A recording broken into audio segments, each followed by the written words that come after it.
जो बन्नू वाला वाक़या है वो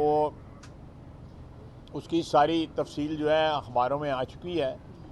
तो मैं समझता हूँ कि मैं को पेशस वक्त ना को बात कही जाए। जिस तरह वो वाक़या रूनुमा हुआ,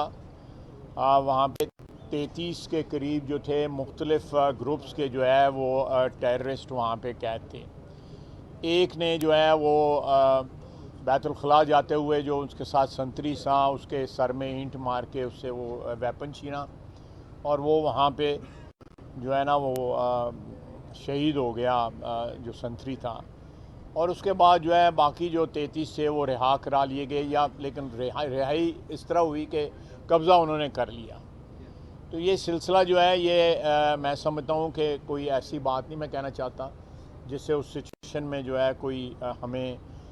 ज़ख्म पहुँचने का या नुकसान पहुँचने का, लेकिन एक तफसीली बयान जो है मुझे मैं इंशाल्लाह ताला इस सूरत मामले, लेकिन सूरत हाल जो है वो इंशाल्लाह ताला